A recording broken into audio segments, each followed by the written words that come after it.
विक्रम बेताल की दूसरी कहानी। पति कौन है। सालों पहले यमुना किनारे धर्मस्थल नाम का एक नगर हुआ करता था। वहाँ एक ब्राह्मण रहता था जिसका नाम गणपति था। उसकी एक सुंदर और गुणवान बेटी थी। जैसे ही उसकी शादी की उम्र हुई तो वो और उसका पूरा परिवार उसके लिए योग्य वर ढूंढने में लग गया।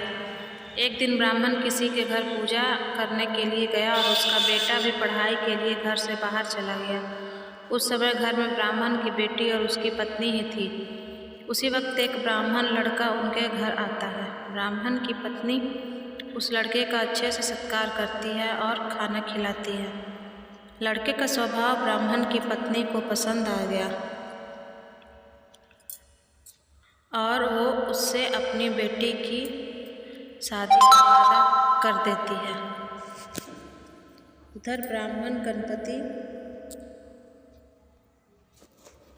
जिनके घर पूजा करने गया था वहाँ भी वो एक ब्राह्मण लड़के से मिलता है और उससे अपनी बेटी की शादी करवाने का वचन देता है।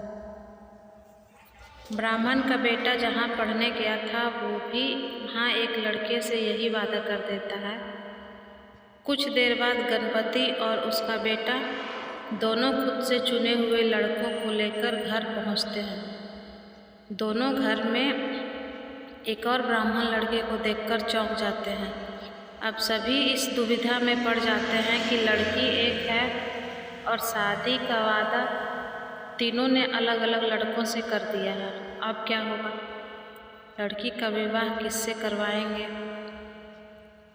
इसी दुविधा के बीच पड़ोसी उनके घर खबर लेकर आता है कि उनकी बेटी को मोहल्ले में ही सांप ने काट लिया है। भागा भागा पूरा परिवार और तीनों ब्राह्मण लड़के लड़की के पास पहुंचते हैं, लेकिन तब तक लड़की की मौत हो जाती है। यह देखकर तीनों लड़के दुखी हो जाते हैं। कुछ देर बाद लड़की का परिवार और तीनों ब्राह्मण मिलकर उसका अंतिम संस्कार करते हैं। लड़की के क्रियाक्रम के बाद एक ब्राह्मण लड़का उसकी हड्डियां अपने साथ लेकर जंगल चला जाता है। दूसरा उसकी राख को इकट्ठा करके पोटली में बांधकर उसी शमशान घाट में झोपड़ी बनाकर रहने लगता है। तीसरा शमशान घाट से निकलकर लड़की के गम में देश देश योगी बनकर घूमने लगता है। ऐसा होते होते कई साल गुजर गए। एक दिन अचानक योगी बनकर घूम रहा ब्राह्मण किसी तांत्रिक के घर पहुंच गया। ब्राह्मण को घर में देखकर तांत्रिक खुश हुआ और उसका सत्कार किया। तांत्रिक ने योगी से कुछ दिन अपने घर में ही रहने के लिए कहा। तांत्रिक की जिद देखकर योगी उनके घर में ही रुक गया। एक दिन तांत्रिक अपनी विद्या में बहुत लीन था और उसकी पत्नी सबके लिए खाना बना रही थी। उसी वक्त उनका बेटा रोने लगा और अपनी माँ को परेशान करने लगा। तांत्रिक की पत्नी से उसे बहुत संभालने की कोशिश की, लेकिन वो नहीं माना। आखिर में तांत्रिक की पत्नी को इतना गुस्सा आया कि उसने अपने बच्चे की पिटाई कर दी। उसके बाद भी जब बच्चा चुप नहीं हुआ तो उसने उसे चूल्हे में डालकर जला दिया। यह सब देखकर योगी ब्राह्मण बहुत नाराज हुआ और बिना कुछ खाए ही अपनी पोटली लेकर उसके घर से जाने लगा। इतने में तांत्रिक आया और योगी से कहा, महाराज खाना तैयार है, आप इस तरह गुस्से में बिना खाए यहाँ से ना जाएं। गुस्से में योगी ने कहा, मैं इस घर में 1 मिनट भी नहीं रुक सकता। जहाँ ऐसी राक्षसी रहती हो वहाँ मैं कैसे कुछ खा सकता हूँ। इतना सुनते ही तांत्रिक झट से चूल्हे के पास जाता है और एक किताब से एक मंत्र पढ़कर अपने बेटे को जिंदा कर देता है। यह सब देखकर योगी हैरान रह जाता है। उसने सोचा कि अगर यह किताब मेरे हाथ लग जाए तो मैं अपनी पत्नी को भी जीवित कर सकता हूँ।